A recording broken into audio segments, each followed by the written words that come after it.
শিক্ষক শিক্ষাকর্মীদের তাদের স্বপদে পুনর্বহাল করতে হবে, এই যে দাবি, এবং তার সঙ্গে আরও একটি দাবি রয়েছে, এই যে আসন্ন স্কুল সার্ভিস কমিশনের যে পরীক্ষা, এই পরীক্ষায় দৃষ্টিহীন পরীক্ষার্থীদের জন্য যুক্তিসঙ্গত অনুলেখক নীতি ঘোষণা করতে হবে। এই দুটি খুবই গুরুত্বপূর্ণ ব্যাপার, এবং এই ব্যাপারে কেন আমরা এখানে পথসভা করছি, বা বলা ভালো কেন আমরা আলাদা করে এখানে দৃষ্টিহীনদের বিষয়টাকে গুরুত্ব দিয়ে তুলে ধরছি, এই বিষয়গুলোই আমাদের বক্তারা আপনাদের সামনে পরিষ্কার করছেন এবং এর পরবর্তী বক্তারাও করবেন। এই যে দেখুন, আমাদের মূল দাবিটা কিন্তু সমস্ত যোগ্য শিক্ষক এবং শিক্ষাকর্মীদের তাদের স্বপদে পুনর্বহাল করতে হবে। আমরা জানি এই যে প্রায় 19,000 যোগ্য শিক্ষক শিক্ষাকর্মী, তার মধ্যে 100-র কিছু বেশি দৃষ্টি প্রতিবন্ধী শিক্ষক। তাদের বিষয়টা শুধু একটা কারণেই আমরা আলাদা করে বলছি, কারণ এই যে স্বপদে পুনর্বহালের যে দাবি জানানো হচ্ছে, বা যে আবেদন জানিয়ে সুপ্রিম কোর্টের কাছে রিভিউ পিটিশন আমরা দেব, অর্থাৎ দৃষ্টিহীন শিক্ষকরা রিভিউ পিটিশন জমা দেবেন, সেই আবেদনের ক্ষেত্রে কিছু বিশেষ যুক্তি রয়েছে যেগুলো শুধুমাত্র দৃষ্টিহীন পরীক্ষার্থীদের ক্ষেত্রে প্রযোজ্য। সেই জন্যই দৃষ্টিহীনদের বিষয়টা আলাদা করে তুলে ধরা দরকার। আরও একটা কারণে তুলে ধরা দরকার, তার কারণ হচ্ছে যে দৃষ্টিহীনদের পক্ষে কিন্তু যে কোনো কাজে নিয়োগ হওয়া সম্ভব নয়। এই যে মুখ্যমন্ত্রী একটা কথা বলেছেন যে আপনারা শিক্ষা দপ্তরে না ঢুকতে পারলে কি আছে, আপনাদের অন্য দপ্তরে ঢুকিয়ে নেব। এখন কাদের উদ্দেশ্যে তিনি এই কথা বলেছেন, তার রাজনৈতিক উদ্দেশ্য কি, সেগুলো বাদ দিয়েও একটা কথা বলতে পারি, এই রকম অন্য দপ্তরে, যে কোনো দপ্তরে দৃষ্টিহীনদেরকে হঠাৎ করে ঢুকিয়ে নিলেই কিন্তু তারা কাজ করতে পারবেন, ব্যাপারটা এমন নয়। ফলে দৃষ্টিহীনদের পেশার ক্ষেত্রে এই শিক্ষকতার পেশাটাই হচ্ছে উপযুক্ত। এই জন্যই দৃষ্টিহীনদের ব্যাপারটা একটু আলাদা করে আমাদের বলতে হচ্ছে। এ বাদে এই যে যোগ্য শিক্ষক শিক্ষাকর্মী অধিকার মঞ্চের যে আন্দোলন, আজও বিকাশ ভবনের সামনে তাদের যে আন্দোলন চলেছে, এই যে অনশন চলছে, এই যে শিক্ষকরা আজকে গণ স্বাক্ষর সংগ্রহ করে শিক্ষামন্ত্রীর কাছে তারা গণ ডেপুটেশন দিচ্ছেন যে তারা কেউ নতুন পরীক্ষায় বসতে চান না, তাদের পুরনো চাকরিতেই তারা আবার পুনর্বহাল হতে চান। এই আন্দোলনের সঙ্গে আমরা শুধু একমত বললে কম বলা হবে, আমরা এই আন্দোলনেরই অংশ, এবং এই আন্দোলনের অংশ হিসাবেই আমরা আজকে এই বৃষ্টি বিঘ্নিত পরিবেশে এই হাজরা বাস স্ট্যান্ডে দাঁড়িয়ে আমাদের পথসভার কাজ করছি। আমরা কিভাবে আমাদের আন্দোলনকে এগিয়ে নিয়ে যাওয়ার কথা ভাবছি, সে কথা বলবার আগে একটু পুরনো কথা যদি আমরা স্মরণ করি, আমার পূর্ববর্তী বক্তারাও বলেছেন, আজকে সত্যি এটা ভাবতে খুব অবাক লাগে যে সুপ্রিম কোর্টও ন্যায় বিচার দিতে পারল না, সুপ্রিম কোর্টও চাল আর কাঁকড় আলাদা করতে পারল না। এর জন্য দায়ী অবশ্যই রাজ্য সরকার, এসএসসি কর্তৃপক্ষ, স্কুল শিক্ষা দপ্তর। কিন্তু এই ঘুঘুর বাসা তো এই দপ্তরগুলোর মধ্যেই রয়েছে, যারা কোটি কোটি টাকা দুর্নীতি করেছে, যাদের জন্য আজকে এই 19,000 যোগ্য শিক্ষক, তাদের কোনো অপরাধ না থাকা সত্ত্বেও তারা আজকে চাকরি হারিয়ে রাস্তায় নেমে আসতে বাধ্য হয়েছেন। সেই যে দুর্নীতিগ্রস্ত নেতা মন্ত্রীরা বা শিক্ষা দপ্তরের কর্মী আধিকারিক বা ওই এসএসসি আধিকারিকরা, তারা বহাল তবিয়তে রইলেন, তাদের গায়ে আঁচড়টুকুও লাগলো না। আর যাদের কোনো অপরাধ নেই সেই শিক্ষকদের আজকে চাকরি হারাতে হলো। এই জায়গাটায় আমরা বলছি এটা ন্যায় বিচার হলো না। হতে পারে সুপ্রিম কোর্টে এই রায় হয়েছে, কিন্তু কেউই সমালোচনার ঊর্ধ্বে নন। আর আমাদের মতো একটা শ্রেণী বিভক্ত সমাজ ব্যবস্থায়, যেখানে প্রত্যেক মানুষের চিন্তাই হচ্ছে শ্রেণী চিন্তা বা শ্রেণী স্বার্থের ঊর্ধ্বে নয়, সেখানে তো কোনো মানুষই সমালোচনার ঊর্ধ্বে থাকতেই পারেন না। ফলে এই যে বিচার হয়েছে, গত ৩রা এপ্রিল যে রায় হয়েছে, এটা ন্যায় বিচার এখানে প্রতিফলিত হয়নি। কোনো অপরাধ না থাকা সত্ত্বেও ১৯,০০০-এরও কিছু বেশি যোগ্য শিক্ষক শিক্ষাকর্মীদের চাকরি চলে গিয়েছে। ফলে তাদের যে ন্যায়সঙ্গত দাবি যে নতুন পরীক্ষা নয়, তাদের স্বপদেই পুনর্বহাল করতে হবে, এটাই যোগ্য দাবি। এবং এই দাবিতে দৃষ্টিহীন শিক্ষক যারা চাকরি হারিয়েছেন তারাও এই আন্দোলনে সামিল। আমরা ব্লাইন্ড পার্সনস অ্যাসোসিয়েশনের পক্ষ থেকে এই আন্দোলনের পাশে আছি। এবারে এই যে এখন রিভিউ পিটিশনের পর্ব চলেছে, আমরা ব্লাইন্ড পার্সনস অ্যাসোসিয়েশনের পক্ষ থেকে যে কথা বলতে চাই, আমরা যে সিনিয়র অ্যাডভোকেট প্রতীক ধর, যার পরামর্শ আমরা সবসময় মেনে চলি, শুধু আজ নয়, যখন ওই স্কুল সার্ভিস কমিশন চালু হয়েছিল বিগত বাম সরকারের আমলে, যখন তারা আমাদেরকে বসতে দিচ্ছিলেন না, তখনও এই প্রতীক দাই আমাদের সাহায্য করেছিলেন। হাইকোর্টে তিনি আমাদের হয়ে লড়াই করেছিলেন, আমরা রাস্তাতেও লড়াই করেছিলাম, এবং দৃষ্টিহীন পরীক্ষার্থীরা এসএসসি পরীক্ষায় বসার যোগ্যতা অর্জন করেছিল, ছাড়পত্র পেয়েছিল। তখন থেকেই আমরা তার পরামর্শ মেনে চলি। তিনি বলেছেন যে যারা দৃষ্টিহীন চাকরিহারা যোগ্য শিক্ষক, তাদের অবশ্যই একটা রিভিউ পিটিশনে যাওয়া দরকার। এবং বেশ কয়েকটা যুক্তি আছে, জোরালো যুক্তি, যে যুক্তিগুলো যদি ঠিকমতো তুলে ধরা যায়, এবং ঠিকমতো তুলে ধরার ব্যাপারে তিনি সর্বতভাবে সাহায্য করবেন বলেছেন, তাহলে অবশ্যই সুবিচার আমরা পাবো বলে তিনি নিজে আশাবাদী, আমরা ব্লাইন্ড পার্সনস অ্যাসোসিয়েশন আশাবাদী। আমরা যে কথাগুলো বলবো আমাদের রিভিউ পিটিশনে, ১ নম্বর কথাই হচ্ছে আরো বৃহত্তর বেঞ্চে এই রায়টা হওয়া দরকার ছিল, এবং রিভিউ পিটিশন এর বিচারটা যেন আরো বৃহত্তর বেঞ্চে হয়। সুপ্রিম কোর্টের শুধু 2 জন বিচারপতির বেঞ্চে নয়, অন্তত 3 জন বিচারপতির বেঞ্চে যেন এই রিভিউ পিটিশনগুলো শোনা হয়, এই আবেদন আমরা জানাবো। পাশাপাশি আমরা যে কথা বলবো, যে আপনারা সকলেই জানেন সরকারি ক্ষেত্রে চাকরির যে রস্টার রয়েছে, যে সংরক্ষণ রয়েছে, সেখানে দৃষ্টিহীনদের জন্য 100% চাকরি সংরক্ষণ রয়েছে, এটা আমরা সকলেই জানি। অর্থাৎ এই 1% ধরে হিসাব করলে ওই 2016 সালে যে প্রায় 26,000 পদে নিয়োগ হয়েছিল, সেখানে যতজন দৃষ্টিহীন নিয়োগ হয়েছিলেন তাদের যে কোটাটা, সেই কোটার মধ্যে যারা নিয়োগ হয়েছেন সেখানে কোনো দুর্নীতি হয়নি। একজন দৃষ্টিহীন শিক্ষকের নামও টেন্টেড টিচারদের লিস্টে নেই। এবং দুর্নীতি হবে কি করে? দুর্নীতি হয়েছে কিভাবে?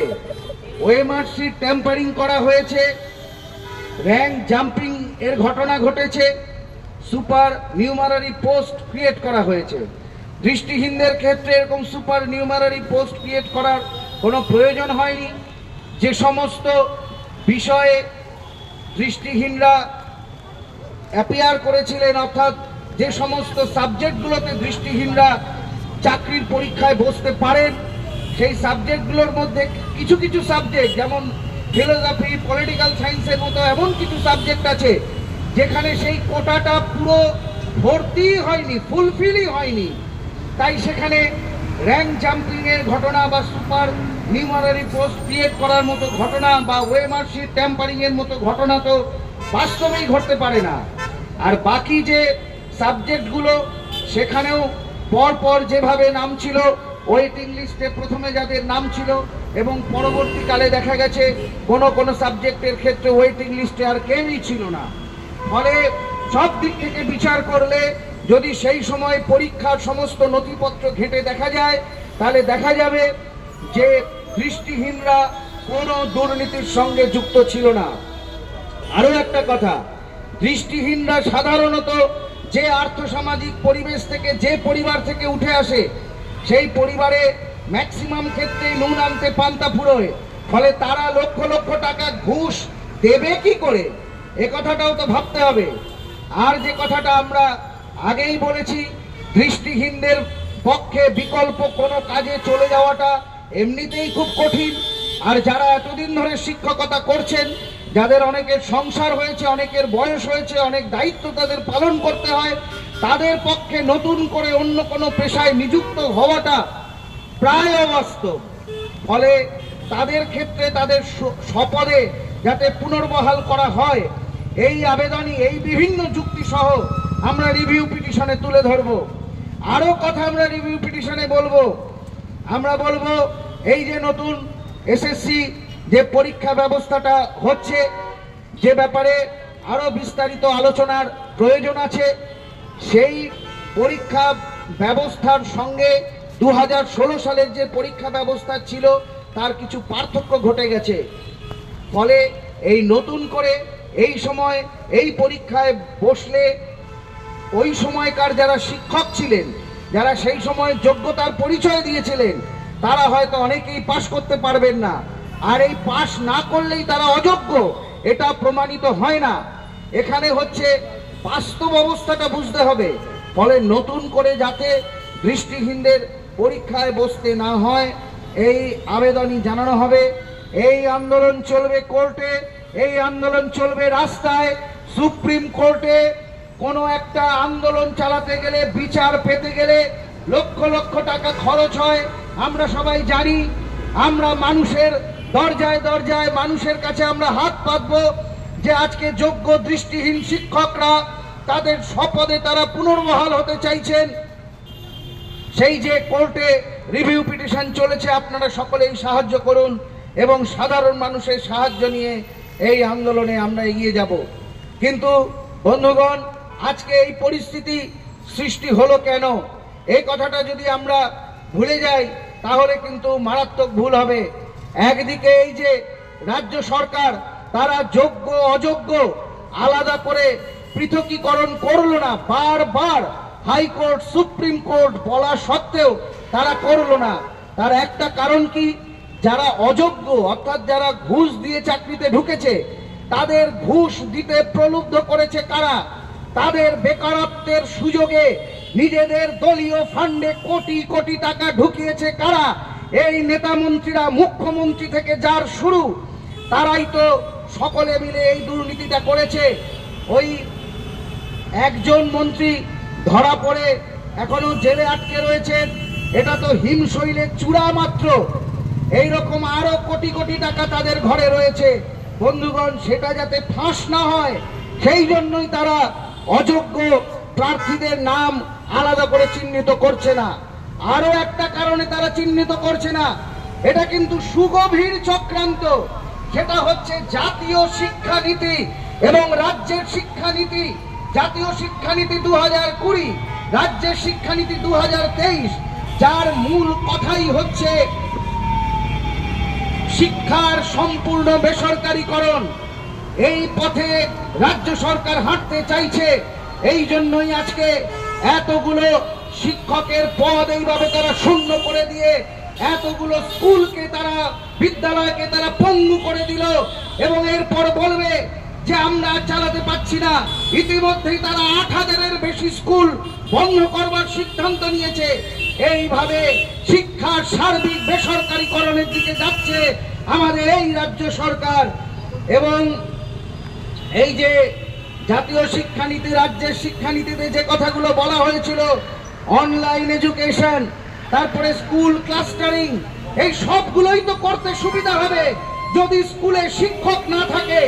আর এই জন্যই এই দুর্নীতিগ্রস্ত রাজ্য সরকার এইভাবে আজকে শিক্ষকদের পথে বসালেন।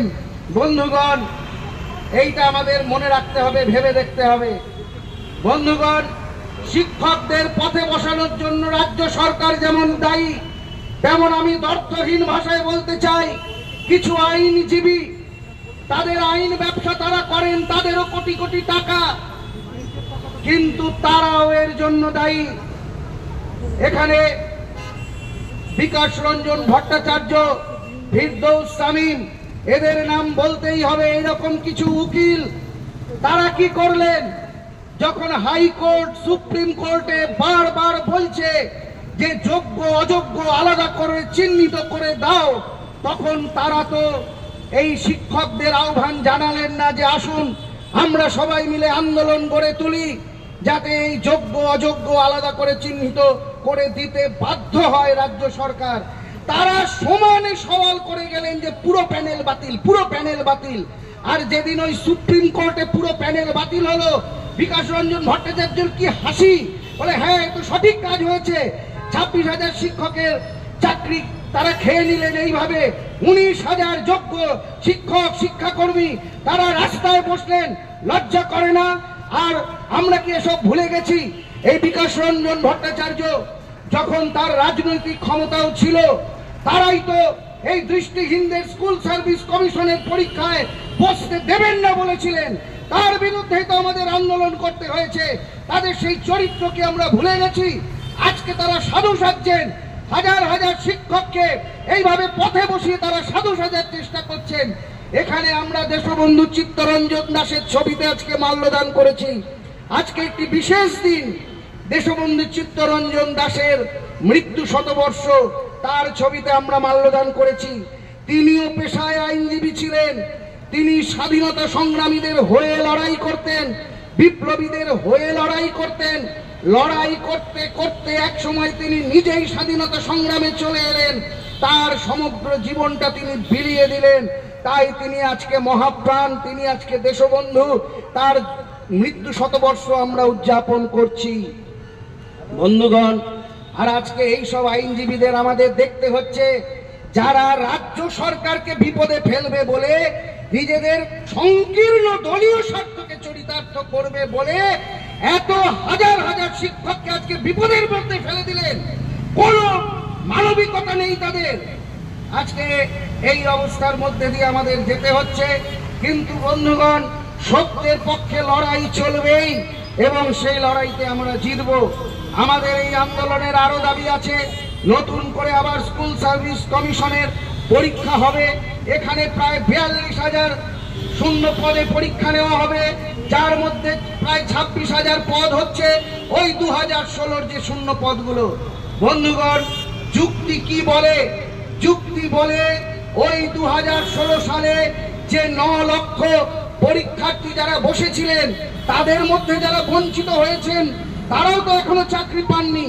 ফলে ওই 26,000, প্রায় 26,000 পদে শুধু তারাই পরীক্ষায় বসতে পারবেন। যুক্তি তো একথাই বলে, আর বাকি পদগুলোতে সবাই বসতে পারবেন। ফলে আমরাও ব্লাইন্ড পার্সনস অ্যাসোসিয়েশনের পক্ষ থেকে এই দাবি জানাচ্ছি যে পরীক্ষাটা দুটো ভাগে করতে হবে। প্রায় 26,000 যে পদ যেটা ছিল 2016 সালে, সেই পরীক্ষাটা নিতে হবে আলাদা করে। সেটা শুধু সেই সময় যারা পরীক্ষায় বসেছিলেন তাদের জন্য, আর বাকি পদগুলোয় সবাই বসতে পারেন। এই হচ্ছে আমাদের প্রথম দাবি।